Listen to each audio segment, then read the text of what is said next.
You've just seen one of the most historically high voltage campaigns for a civic poll be mounted by the BJP in Hyderabad.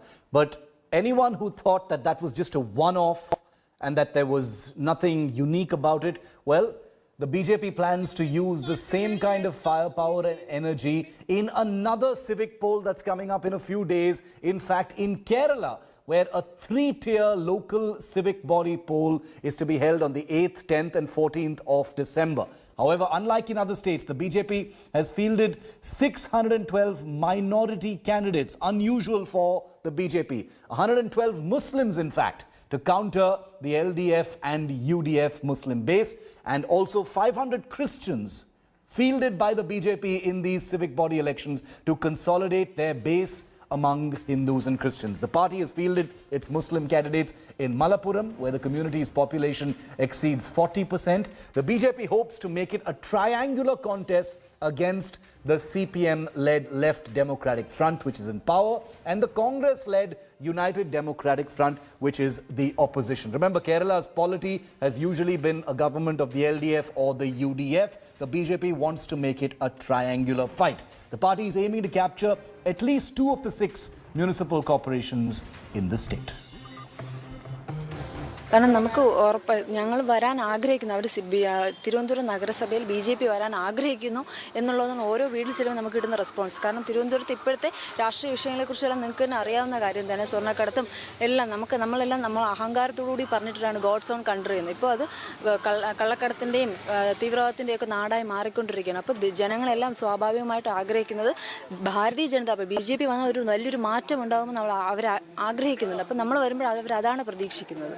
അപ്പോൾ നമുക്ക് അതുകൊണ്ട് നമ്മളെ വളരെ ശുഭപ്രതീക്ഷയോടുകൂടി തന്നെയാണ് ഞങ്ങൾ എല്ലാവരും മത്സരിക്കുന്നത്. I think BJP has very good prospects because, see, ultimately it's all about the popularity of the Prime Minister. Has he delivered on what he has promised? And it's very simple. In 6 years, he's done more than what has ever been done in 70 years of India's independence. And therefore, people have a lot of faith in him that whatever he promises, he does. And therefore, I think the tally in Kerala will certainly increase, and we would like to reach at least a tally of 5,000. The BJP is often discussed to be actually a party which is making huge inroads in Kerala.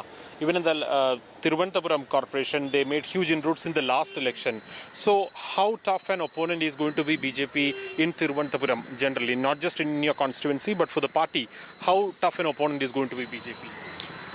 The problem was last time BJP came in the 2nd place and UDF was pushed to the 3rd place. And we won the elections last year. So being a sitting ward, this ward in particular would be supportive towards LDF because they have witnessed a lot of development activities in the ward. But in the Trivandrum corporation also, something that people actually look for in a corporation election candidate is whether they are able to bring home the welfare pensions and other such welfare schemes of the government directly to your home. So these voters actually look for that in their particular candidates. So in Trivandrum Corporation, what happened in the last 5 years is quite visible, that the pension schemes and the court distribution and all of those were properly given to the people. And the people have realized well that only the LDF formed council can only do such things. So that since the voters are well aware of such facts, and since the voters know that divisive politics is not going to help us in the future as well, and it is not a thing for India, the people would be welcoming the LDF panel, and I hope that I believe that the Trivandrum Corporation will be swept by the LDF panel.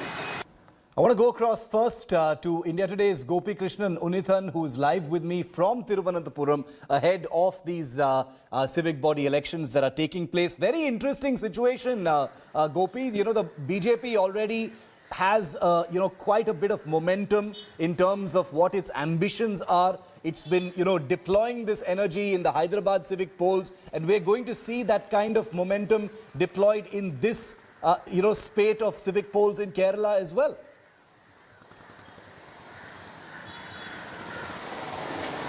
Well, of course, Shiv, because Kerala has been one important state that BJP has been eyeing for a very long time, but they have rarely been successful because they managed to get their first MLA only in their last election, that was in 2016. Now, talking about the local body elections, if you look at the data from 2015, BJP has managed to make great inroads in many areas, including Trivandrum corporation. So being in the capital city, this is actually considered as a high-profile corporation where it would actually be the decisive factor when it comes to many of the policy makings and developments. But the ground reality in the state remains that the elections are always a very complex process because no matter how hard you work on the ground, at the end of the day, it's all up to the particular momentum and the mood or what we can actually say. Basically, it's like the spirit of the time for the people who are voting at a particular time. Now, for BJP, they have certainly done a lot of groundwork over here. But when we are comparing this with Hyderabad, we do not see a high voltage action because in Hyderabad, we had BJP's prominent leaders, including Amit Shah, UP Chief Minister Yogi Adityanath, and many of the high profile names coming and a high voltage campaigning happening in Hyderabad. But that, for the time being, we have not really seen in Thiruvananthapuram and mostly in Kerala. Maybe it's because of the COVID-19 situation, but certainly the visible glamorous campaign has not really happened. But certainly, everywhere we look around, we see that the BJP is trying to make their presence felt at par with the left and also with the UDF. Gopi, thank you very much for that. Joining me live, Tom Vadakan, spokesperson of the BJP, also happens to be from the state. Binoy Viswam is MP in the Rajya Sabha and senior leader of the CPI. Mr. Viswam, coming to you first. What do you think of the BJP's plans during this round of civic body elections in Kerala? You know, many minority candidates have been fielded by the BJP, great amount of ambitions. The BJP, is well known to be eyeing Kerala for a long time, a place where they haven't yet made any significant mark whatsoever. But this is where they would like to start. Your comments first, and then I'll bring in Tom. As a political party, BJP has got every right to eye upon the minorities, to mobilize them to their ranks. But the fact remains that ideologically and politically, BJP is the party that stands for Hindu Rashtra, which is only for the Savarnas among the Hindus, not for the Dalits, not for Adivasis. BJP's Hindu means only Chaturvarnya Hindus. But Mr. Viswam, the BJP has fielded 612 minority candidates. Please, kindly let me complete or let me go out for the discussion. No, complete. I'm just saying. I came in the hope that this is a discussion and only in that case I can continue. Please. Don't jump into my mouth and impose you on my mouth. Please. So my point is that with this ideology, BJP has the cunningness to rally the minorities into their candidatureship because they know how to prop them into their folds. I may ask all those minority people in the BJP to think and go to the bunch of thoughts, which may be called the political Gita of the BJP. In the bunch of thoughts, there is a chapter called Internal Threats of the Country. According to that book, in that chapter, they definitely and categorically states that the number one threat internally for the country is the Muslims. Number two are the Christians. And the third comes the communists. Okay. This is the ideological stance of the BJP. But the BJP has this cunningness. That's why they can mobilize the candidate. Even my good friend, Mr. Tom, he's a man from the minorities who was a spokesperson for the Congress for decades. Very easily, BJP could win over his mind also. Okay, you've called the BJP cunning, Mr. Viswam. Let's take this one at a time so we can get more points in. Just permit me, sir. No, I don't mean to interrupt anyone here. Let's take this one at a time. You've called the BJP cunning, that they are only for Hindutva Rashtra and the deployment of minority candidates is just part of the BJP's cunningness. So big attack there from the CPI, Tom, right at the outset. Go ahead, respond, defend that. Mr. Wisham has his views, and his gyan has been distributed on public domain. But let me tell you something, Shiv, and I think I need to put that in public domain. I was not seduced to join any party. I joined the BJP to establish that it is as important a party for minorities. It is that move that drew me into the BJP, to tell the world, look, community and the Christians and the Muslims have a representation and have a voice in the BJP. I am one of the respected members of the BJP, and I have no compunction to tell Mr. Shiva, tell the CPI member that we are proud that we are part of it. Let that be very clear and candid. Yeah. Now, as to the question of the left, I have a list of 10 to 12 scams that have spread like a virus in the state of Kerala. From gold scam to drugs, CM under ED scanner for millions, KFIB scam under ED scanner, KSFE money laundering, lottery scam, Orangal Society scam for money. State Vigilance itself is investigating corruption and scam with the Finance Ministry. Now tell me, Shiv, who is cunning, who is crooked, and which party is this that we are talking about? They want to be in power all the time. They want to loot the state of Kerala, and then they say that the BJP is cunning. What incredible statements are they making? Can they explain this? Mr. Viswam, you can respond to that. And the other question I want to add to that, Mr. Viswam, is if the BJP had not fielded any minority candidates, you would say it's a Saffron party. They would never take, Muslim or Christian candidates. Now that they're fielding them, you're calling them cunning. It's almost like a no-win situation. The BJP, like you said, has every right to attempt to, win seats in any level of election in Kerala. Why are you calling them cunning for, fielding Muslim and Christian candidates? And you can respond to what Mr. Vadakan said. If you are so convincing about the BJP's broad-mindedness, I am asking the question, sir. I am not convinced about anyone. Yes. Then I will request you and Mr. Tom and all the like-minded friends just to say one sentence. We no more stand with what bunch of thoughts say. We no more stand with what Guruji Golwalkar say. We are now a refined party, a new party, nothing to do with Golwalkar or his teachings. Only one sentence will do. I request you to make such a statement. Mr. Tom can do it, Amit Shah can do it, rather you can do it. That's my response to the first part. Second part, I am asking Mr. Tom, a party which has set this country as a whole for sale before the FDI.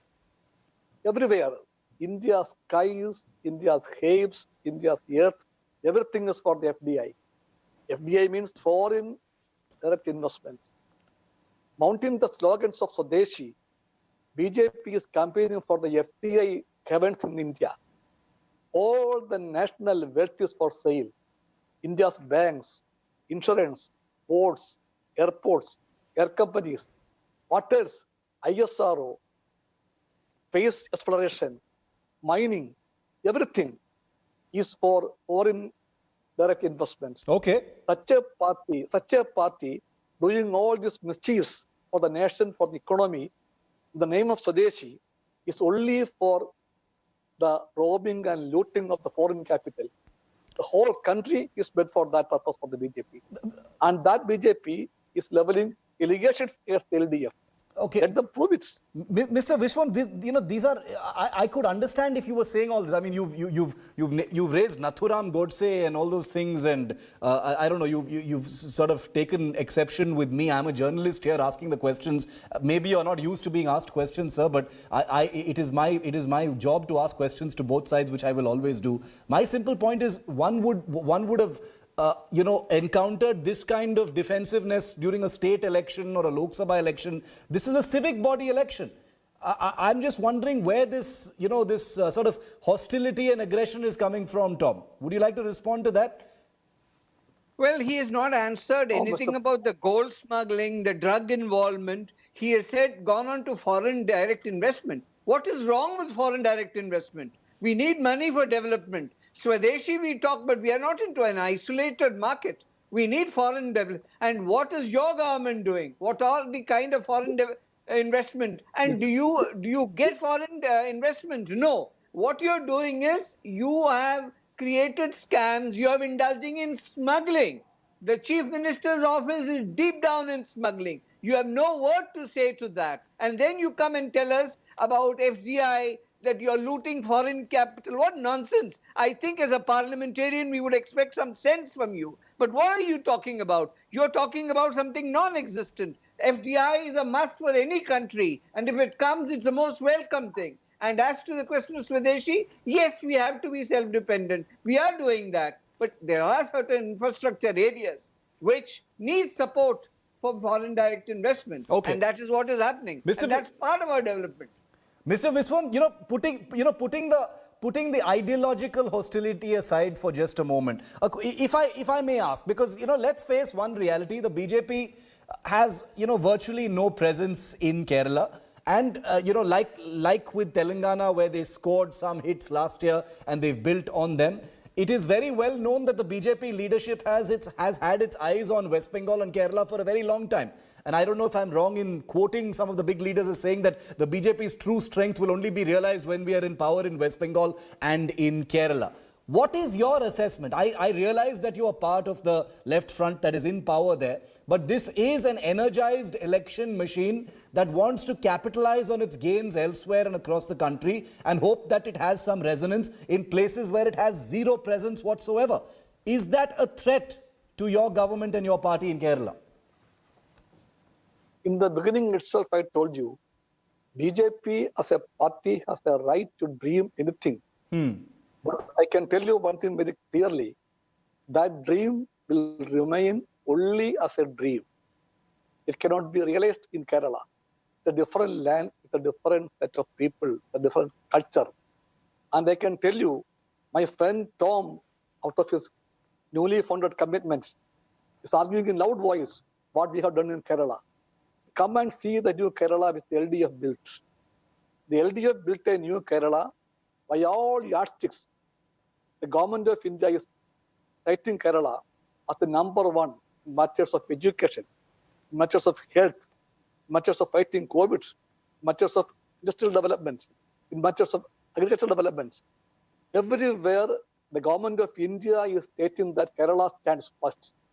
But our BJP friends, they close their eyes to these facts and shouting that Kerala has only scams and scams and scams. Okay. The people feel a government that stands with the people, are careful of the people, and that people will vote for the LDF. And I make it very clearly here, LDF is going to win the elections very categorically in Kerala. Okay, and Tom, BJP, you have to settle with their dreams only. Okay, Tom, the things that have been said about the BJP in Kerala during, in the run-up to this spate of civic body elections are very similar to the things that have been said about the BJP in Bengal maybe a couple of years ago, 2-3 years ago. And then we've seen the BJP make pretty significant gains there in the Lok Sabha and other elections. My question to you is, do you think that is something that can be replicated in Kerala? Many times in our politics, we sort of club West Bengal and Kerala together because they've had a legacy of left front governments. Do you see the BJP making any major inroads in this election? Very realistically speaking, Tom. Shiv, we have done this in Tripura. This was their citadel. We wiped them out and they're no more there. We are doing that in West Bengal. And we have that machinery that works 24/7. We don't go by propaganda. Our worker, the grassroots, gives us reports that we are going to do exceedingly well in these elections. And let me tell you something, this is just the beginning. And this is a curtain raiser for the CPM to understand that the ground is going beyond their control. And the reality is, you may scream, you may shout. Every day you open the newspaper, the screaming headlines is the scams that are going on across Kerala. Okay. And do you think the people of Kerala are not intelligent? They see it every day. they don't want a party that's looting the exchequer. I'm sorry, this is a strong word to use, but it's happening. And there was a credit taken on education, medical facilities. Let me tell you, this is nothing to do with the CPM. This is in continuity of what has been happening of different governments there. And CPM is starting out with a public relation exercise saying that the COVID was all under control and they were the best in the world. But the reality is the numbers that are being shown. So let us rein in this kind of propaganda, which left is well known for. As always, India Today is the first channel to put the spotlight on a civic body election like we did with Hyderabad. We're doing this with Kerala as well. India Today's Gopi Krishnan Unithan has very ably reported this story as being important to all of India, and that's why we have chosen to discuss it. Thank you very much. It was a pleasure to have both Binoy Viswam and Tom Vadakan here on the show with us. I promise that we will continue to track this story and get you the very latest from Kerala and the BJP's ambitions there. That's a wrap on 5 Live. Thank you so much for watching.